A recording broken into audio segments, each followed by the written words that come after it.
Salut Mélissa. Salut Pierre-Luc. En forme? Ça va bien toi? Oui, passez une belle semaine. Oui. Alors cette semaine dans l'émission, on va avoir beau contenu pour vous. Oui, qu'est-ce que tu es allé voir? Pour commencer, on va aller faire un tour à Saint-Jules pour le 100e anniversaire. Ensuite, on s'est dirigé vers... Les rendez-vous gourmands qui vont se dérouler pendant tout l'été. On a aussi une entrevue avec Alexandre Garand pour les Cric Cac Fun. Ensuite, on va aller faire un petit tour à Saint-Joseph pour l'ouverture de la piste cyclable, le nouveau 4 km. On s'est aussi déplacé à Saint-Séverin. Et aussi, on a Lorraine David qui va venir nous parler pour un événement du 11 juillet. Alors là-dessus, on vous souhaite une très bonne émission.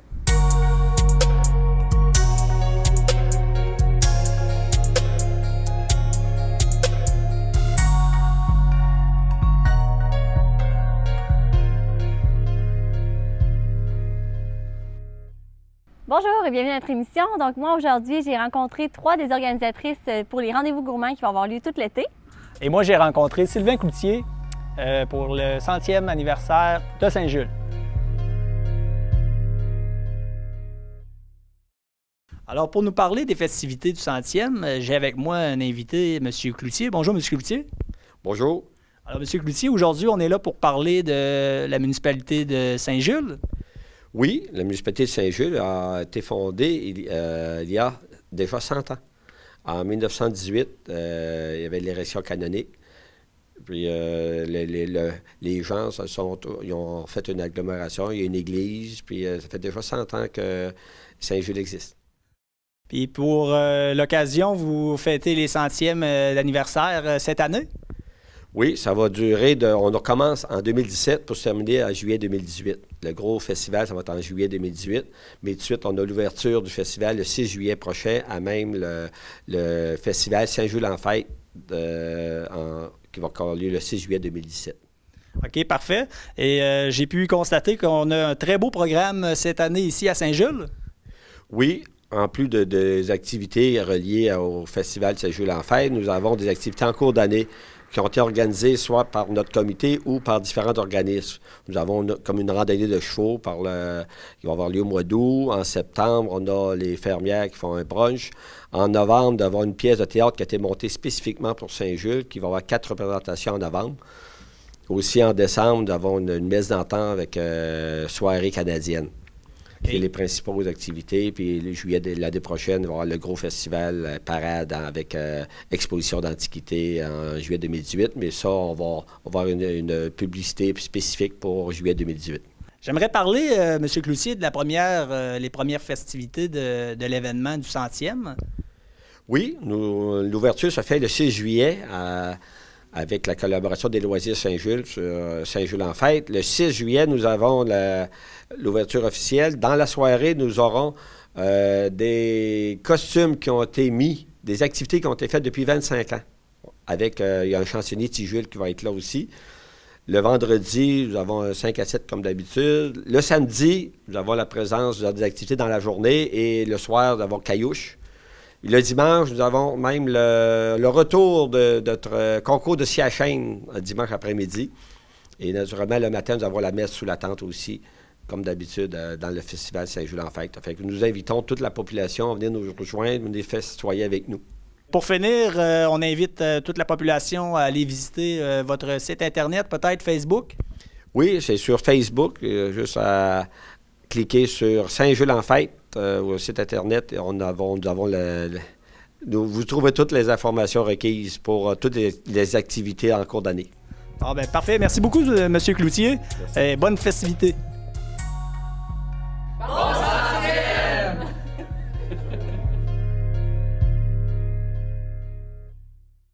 On vous parle aujourd'hui des rendez-vous gourmands de la Nouvelle-Beauce. J'ai avec moi ici Annie Leblanc de Annie et ses abeilles. Chloé Latulippe des Sucreries de Chloé. Annie Marcoux pour la Bleutière Marlan. Donc, qu'est-ce qui va se passer la journée de l'événement? Pouvez-vous me donner un petit résumé des activités? Puis aussi, il y a plusieurs dates, donc... Oui, en fait, les rendez-vous gourmands de la Nouvelle-Beauce, c'est un événement qui fait suite au marché public de Sainte-Marie qui s'est dissous cette année. Donc, ce qu'on veut, c'est promouvoir l'agroalimentaire dans la région. On voulait continuer ça. On a des belles entreprises en Nouvelle-Beauce. Donc, on va aller à 5 endroits différents. Je vais laisser Annie commencer à expliquer le premier. Oui, donc le premier des événements, c'est le 8 juillet au Café Scott Town à Scott. Donc, On va être encore une dizaine de producteurs transformateurs à proposer des produits sur place. On vous invite, on invite les gens à venir prendre un café sur le bord de la rivière Chaudière puis magasiner des produits locaux. Puis pour ce qui est de le deuxième événement? C'est à Frampton. Le deuxième événement, c'est dans mon village. Donc, c'est chez Frampton Brass. C'est de 10h à 16h. On va être sous la thématique bière et barbecue. Donc, Frampton Brass est réputé pour ses bières. On va prendre la bière sur la terrasse, admirer le paysage. Et en plus, on va avoir les barbecues des Pères Nature qui vont être sur place pour régaler tout le monde. Parfait. Puis le troisième événement? Donc, c'est le 19 août à la Bleuetière Marlan sous le thème de tapas à la campagne. Donc, on va inviter les gens à venir déguster les tapas qui vont être créés par les producteurs et transformateurs sur place. Donc, encore là, une belle journée, 9 à 15 heures. On attend tout le monde à la campagne pour déguster des produits de terroir. Parfait. Et pour la fin? Il nous reste 2 événements le 23 septembre au Verger à Tipol à Saint-Ézard. Ça va être un samedi dans les pommes. On a Chantal, la propriétaire, qui va nous accueillir avec plein de recettes aux pommes. Les familles sont invitées pour aller faire l'auto-cueillette en même temps que venir consommer auprès des producteurs qui vont être présents. Après ça, la dernière et non la moindre, l'Octoberfest au Pied de Cochon à Vallée-Jonction de 9h à 15h. On fait, dans le fond, un petit barbecue pour faire déguster les saucisses très réputées de M. Jean-Claude. Aussi, on va avoir de la choucroute, on va avoir des bretzels pour accompagner ça. Et sans oublier qu'à les 5 événements, nous aurons de la bière sur place, de la contrebande et de Frampton Brass pour quand on va être chez Frampton. Puis il va y avoir une ambiance, de la musique, ça va être super festif. Vous pouvez venir avec vos enfants. C'est un événement qui va être familial, des événements qui vont être familiales et ça ressemble à ça. Donc, vous allez avoir aussi plusieurs producteurs participants?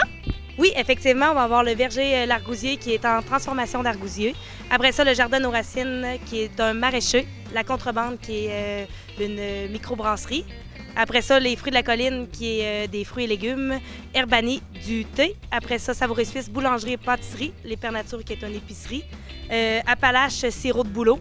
Les jardins d'Isabelle, confiture et gelée. Et la cabane à pierre avec des produits typiques d'ici. Sans compter nos 5 hôtes, donc Scott Town Café, qui est un café à Scott, Frampton Brass, microbrasserie à Frampton, Bleuetière Marlan, fruits et légumes, bar laitier à Sainte-Marie, le Verger à Tipol à Saint-Ézéard avec fruits, légumes, pommes, le Pied de Cochon, charcuterie française. Et dans les organisateurs, les entreprises sont aussi présentes, donc Bleuetière Marlan avec fruits et légumes, les sucreries de Chloé pour les produits de l'érable et Annie et ses abeilles, miel, gourmandise et cosmétiques à base de produits de la ruche.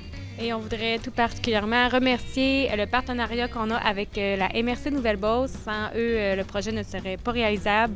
Donc, un gros merci à notre partenaire officiel. Parfait. Puis si on va avoir plus d'informations, est-ce que vous avez une page Facebook ou un événement sur Facebook? Page Facebook, les rendez-vous gourmands de la Nouvelle-Beauce. Vous pouvez nous suivre dès maintenant. Donc, on se donne rendez-vous au rendez-vous gourmand de la Nouvelle-Beauce.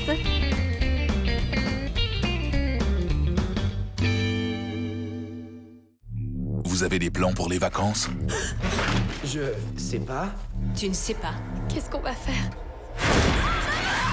Je vais me raser la barbe. On est juste des fucking losers. En juillet, que diriez-vous de vous laisser surprendre? On peut savoir t'es qui, toi? Le gars que vous avez pas vu venir. Regardez ça. C'est incroyable.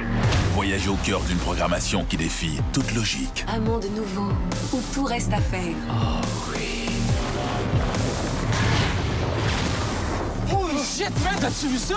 5, 4, 3, 2, 1. Cet été, voyez la réalité autrement. Voilà une présentation en bonne et due forme. Ça va être génial. T'es vraiment intense. Vous êtes magnifique. Tu me dis ce que je veux entendre. T'es fait, t'as le crise de gueule! Qui es-tu? Abonnez-vous dès maintenant. Fantastique. Ça, c'est la formule gagnante.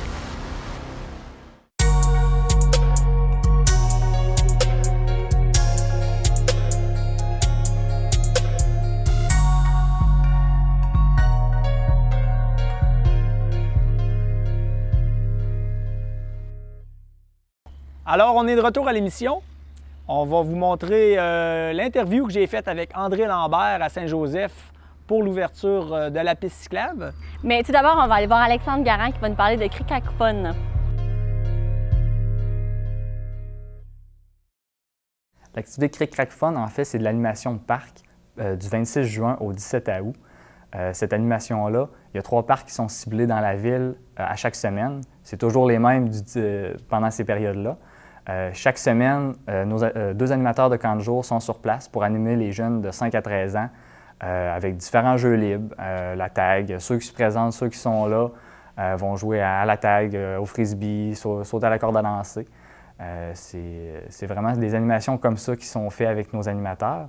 Il y a également des animations wow. Donc, une fois par semaine, il y a un parc qui est ciblé et qui a un animateur wow, si on peut dire comme ça, qui va se présenter sur place. Donc, ça peut être un animateur de cirque, un équilibriste, un jongleur, un magicien, une mascotte. C'est ce qui définit un peu l'animation Cric Crac Fun. Ces animations s'adressent aux jeunes de 5 à 13 ans.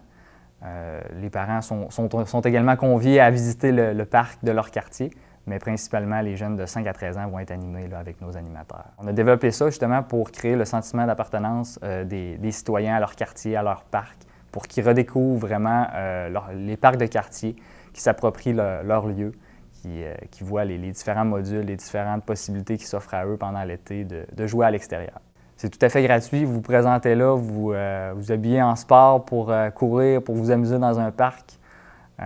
C'est tout ce qui est nécessaire. Pour les gens qui veulent connaître les horaires de l'animation, vous pouvez consulter la programmation loisirs ou aller sur le site Internet de la Ville de Sainte-Marie. C'est une invitation à la programmation de Cric Crac Fun.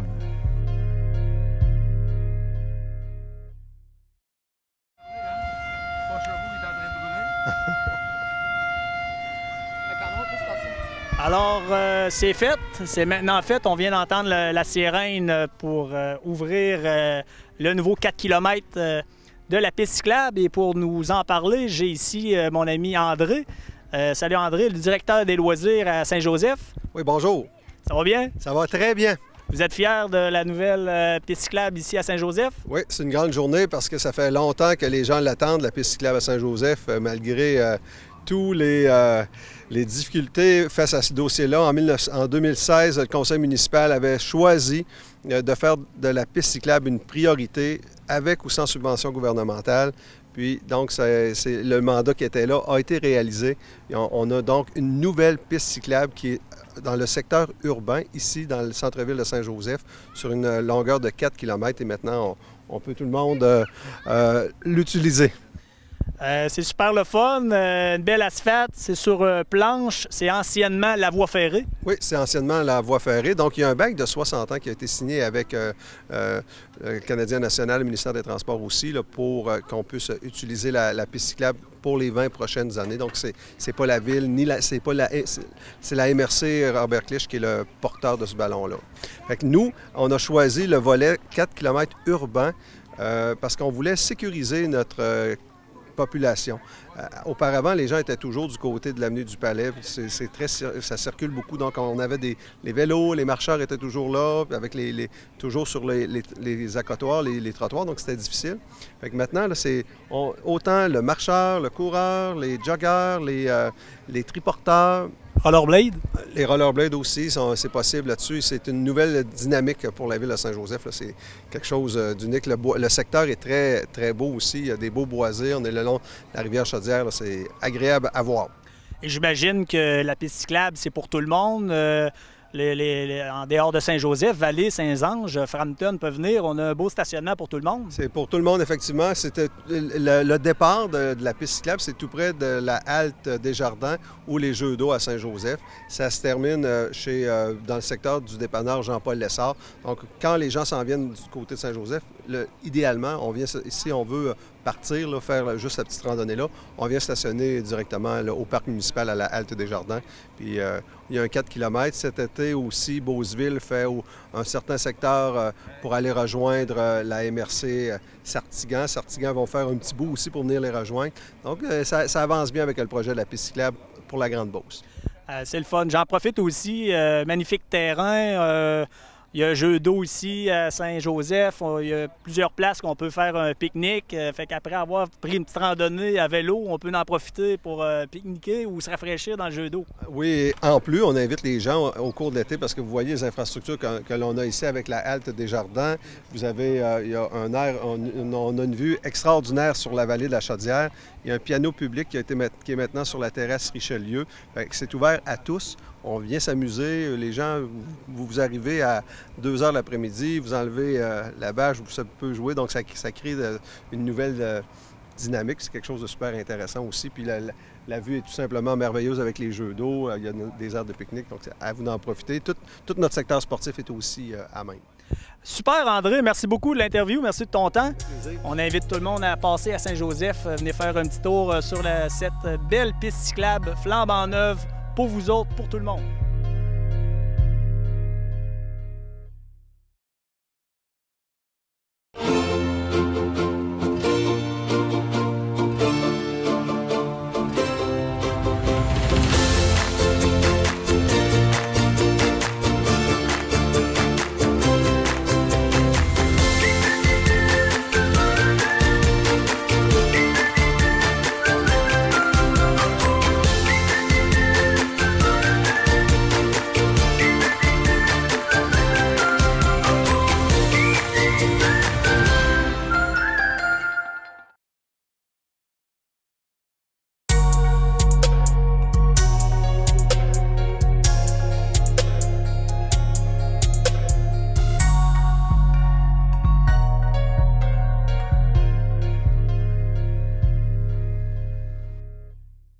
Et le 11 juillet, Mélissa, on a rendez-vous pour toute la famille, surtout pour les enfants.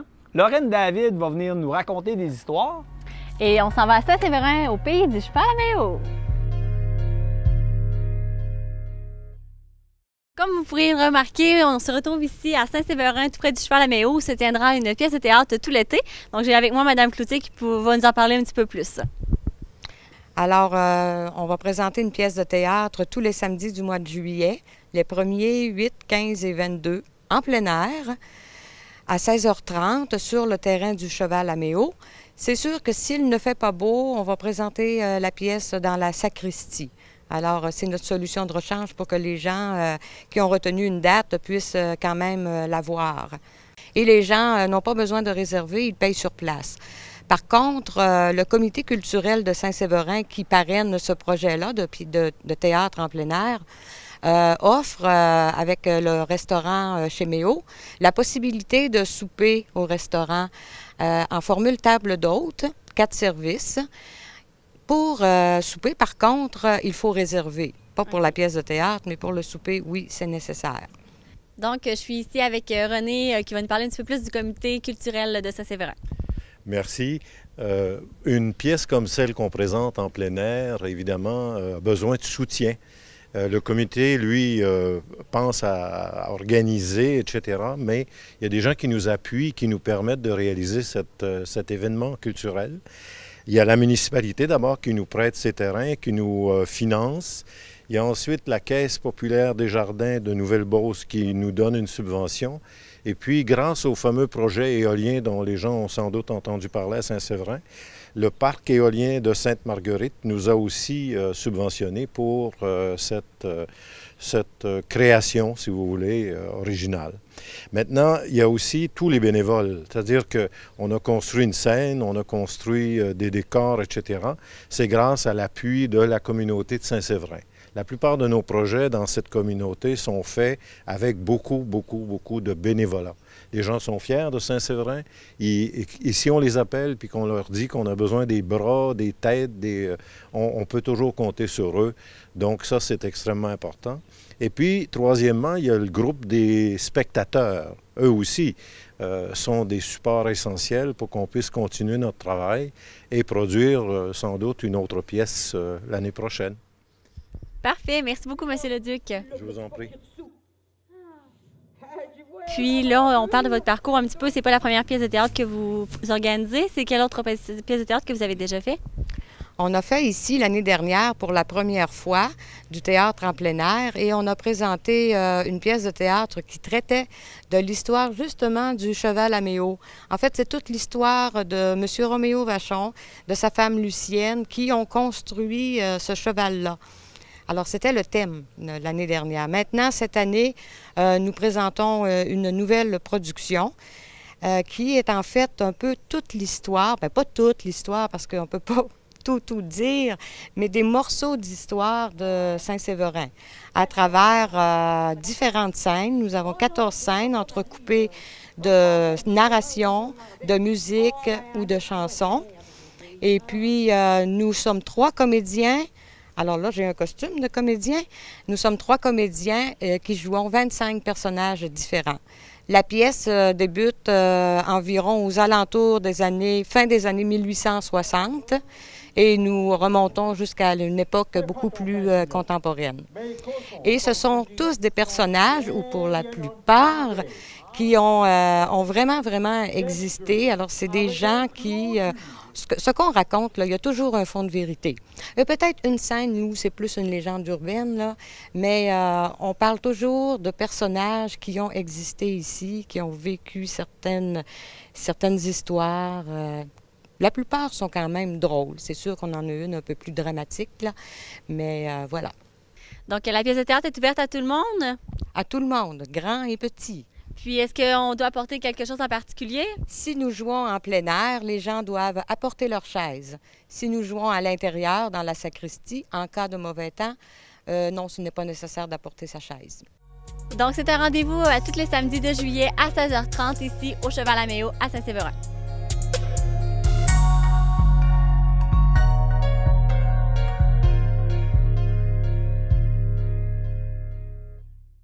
Oh là là, ça fait déjà un petit bout de temps, ça doit faire environ 23 ans, là, quand j'animais l'heure du conte à la bibliothèque de Papineauville. Et j'ai fait ça pendant 5 ans. Et puis, un jour, j'ai eu l'idée d'offrir un livre de contes géant. Puis comme j'aimais beaucoup créer des histoires en illustré aussi, alors je les ai illustrées dans un livre géant. Et ça a vraiment fait fureur. Et là, je devais retourner travailler. J'étais à la maison avec mes petites, mais je me suis dit, bien, au lieu de retourner en enseignement, j'étais enseignante au primaire, je vais voir si ce ne serait pas possible de vivre de mon art. Parce que je suis pédagogue, mais en même temps, toute mon enfance, j'ai suivi des cours de musique, de chant, de danse et tout. Et j'aime dessiner. Alors, j'ai réussi à joindre l'utile à l'agréable et je continue. Au début, j'allais dans les écoles.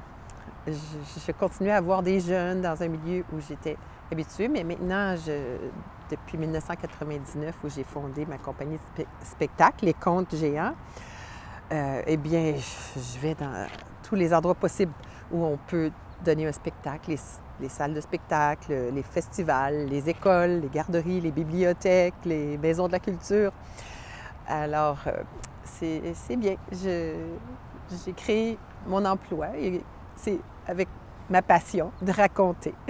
Bien, j'aime développer une relation le plus intime possible, dans le sens où ça peut être une expérience qui se rapproche le plus de quelques enfants avec un adulte. Et c'est sûr que des fois, quand j'ai un public qui peut aller jusqu'à une centaine d'enfants ou plus, c'est sûr qu'il y a une différence. Mais je regarde les enfants, je les regarde dans les yeux, je les scanne, je les regarde partout, même ceux qui sont derrière. Et puis je remarque s'il y en a qui lèvent la main, qui veulent participer. Alors, je suis très attentive à tout cela, là. Ça donne que c'est le premier conte que j'ai écrit, que j'ai illustré dans mon livre géant, c'est « Au pays des bas perdus ». Alors, il y en a beaucoup qui se demandent là, où ils vont, ces fameux bas perdus. Tout le monde en a perdu un jour ou l'autre. Je ne peux pas vous en dire plus, il faut que vous veniez. Toute la famille. Ah, même les bébés, moi, ça ne me dérange pas parce que les bébés, là, ils aiment ça, entendre des histoires. Même s'ils ne comprennent pas tous les mots, c'est comme ça qu'ils apprennent. Au pays des bas perdus.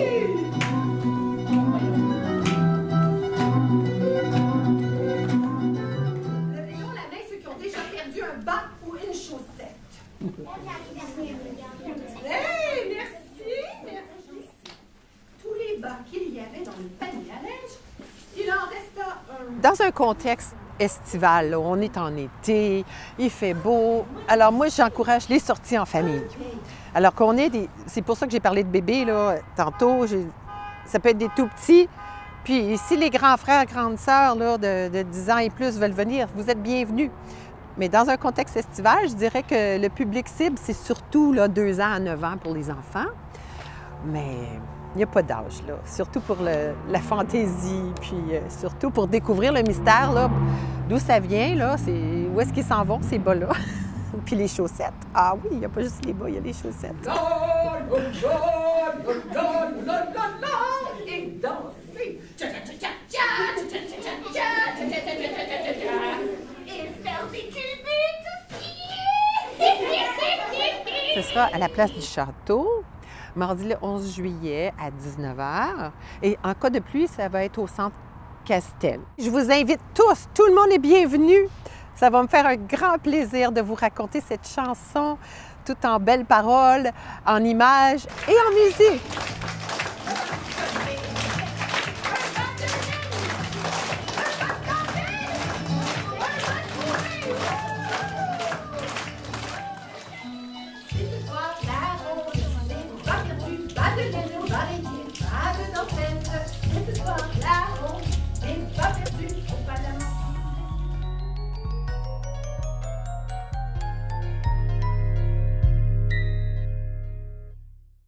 C'est ce qui conclut notre émission de cette semaine. On n'a aucune raison pour se faire dire « il n'y a rien à faire ». C'est plate, il n'y a rien à faire. Au contraire, on a de très belles activités à faire dans la région. Bonne semaine!